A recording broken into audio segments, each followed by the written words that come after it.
Bonsoir, notre invité ce soir, Denis Sarda, président de l'Association pour l'information des personnes seules, une association créée en mars dernier. Qu'est-ce qui vous a donné l'idée de créer cette association? Eh bien déjà, je faisais partie de l'association, je suis vice-président de l'association Amitié Loisirs des personnes seules de Toulouse.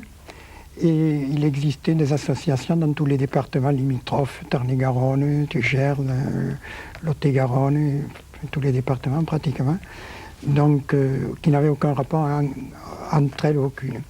Et dans l'association pour l'information des personnes seules, et surtout pour faire connaître les associations qui étaient très mal connues, puisqu'il y a des associations qui existaient déjà depuis une dizaine d'années, et on s'est aperçu que les personnes ne connaissaient pas l'existence ou se figuraient que c'était des associations de personnes âgées. Oui, c'est une association d'information. Vous avez décidé de donner l'information aux personnes qui sont seules, de leur faire connaître les associations qui existent. Voilà. Donc vous rassemblez combien d'associations sur le département à peu près?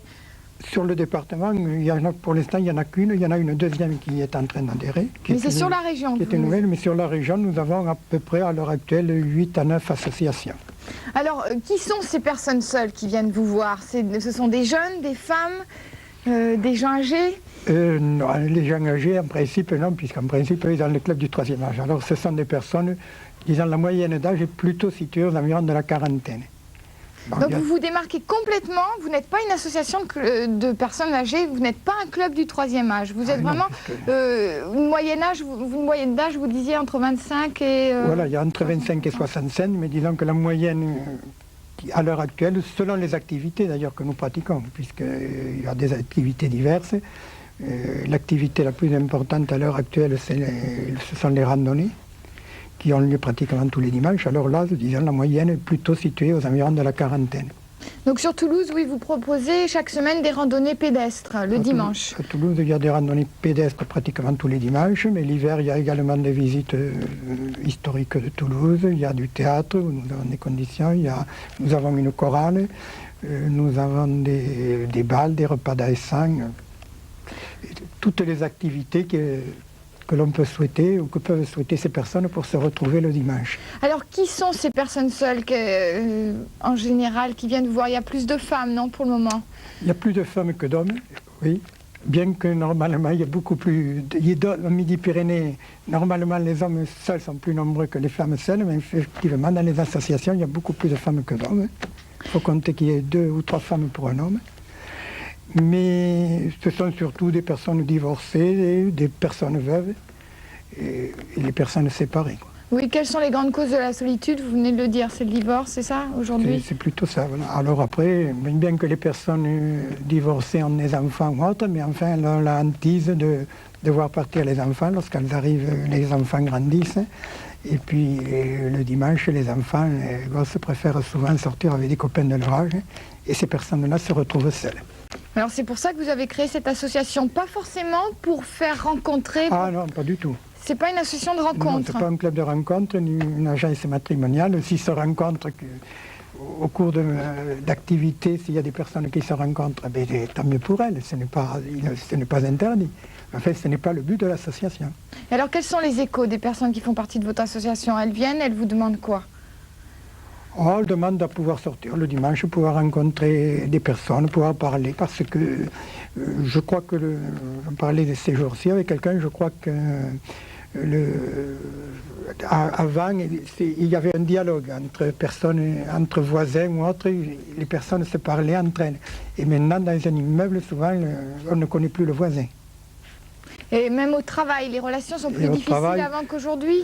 Sont certainement plus difficiles. Et puis souvent, tout dépend des travaux. Il y a des travaux pour lesquels il y a une ambiance agréable, peut-être, où les personnes peuvent se retrouver le dimanche. Mais il y a des travaux de bureau où les personnes ne souhaitent pas se retrouver le dimanche avec les personnes où elles ont passé toute la semaine. Donc vous êtes là pour les personnes vraiment isolées, qui n'arrivent pas à se faire d'amis au travail, qui n'arrivent pas à se faire d'amis dans leurs immeubles. Et donc, vous leur proposez certaines activités. Quel est le nombre des adhérents? Alors à Toulouse, à l'heure actuelle, nous avons un peu plus de 400 adhérents. Et sur la région? Et sur la région, les autres associations ont beaucoup moins d'adhérents qu'à Toulouse, donc ils ont une centaine d'adhérents par association, disons. Il y en a qui ont un peu plus de 100, d'autres ont que la cinquantaine. Donc et vous tenez à faire connaître votre association, parce que vous me disiez qu'il y a des personnes qui ont peur de venir vous voir. Voilà, les personnes en général, c'est ça, parce qu'il y en a même il y a même des docteurs qui recommandent aux personnes de sortir et de venir nous voir. Mais ils ont notre adresse et puis ils attendent 6 mois, ils attendent là. Et il y a vraiment que quand ils sentent la déprime revenir, où vraiment ils poussent la porte. Donc vous tenez à leur dire que vous n'avez encore mangé personne. Voilà, nous n'avons jamais mangé personne. Oui. Et c'est pour ça que d'ailleurs nous faisons dimanche prochain une journée qui sera en principe où toutes les personnes pourront venir justement librement, puisqu'il y a beaucoup de places, c'est au Alger. Oui, c'est l'objet de notre invitation ce soir, c'est que dimanche 30 juin, au Parc des Expositions, vous organisez une journée pour vous faire connaître. Oui, exactement. Alors cette journée donc permettra à toutes les personnes d'abord de venir le matin de 10h jusqu'à 15h sera enseignée, où elles trouveront toutes les associations qui leur fourniront les programmes, les conditions d'adhésion, je peux donner. Les conditions, ça se situe environ aux environs de 100 francs par an, la cotisation pour l'année, pour permettre de recevoir un bulletin mensuel où ils ont le programme et les activités. D'accord. Et puis ça leur permettra donc de voir qu'on ne mange personne, effectivement, et de rencontrer les associations des autres départements. Oui, je voulais souligner une chose aussi, c'est que votre association, comme toutes les associations, n'est absolument pas à but lucratif, quoi. Il suffit d'une participation de 100 francs et la porte est ouverte à tout le monde. Oui. Vous avez certains chiffres, certains pourcentages sur la région, le nombre de personnes seules sur la région?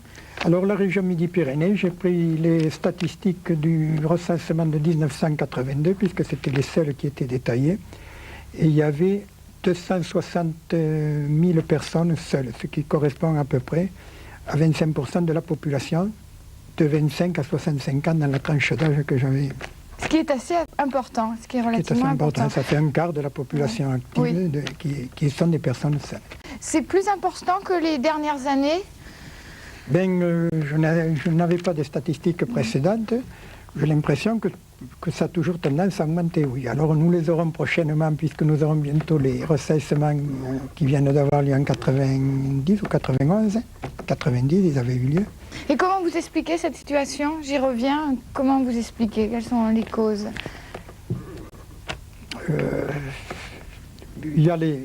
Je crois que le plus important, c'est le divorce, puisque le divorce a tendance à se multiplier, surtout dans les grandes villes. On s'aperçoit justement dans les statistiques que les petites villes, il y a beaucoup moins de divorces que dans des grandes villes. Et ces personnes seules en souffrent, en général, celles que vous voyez?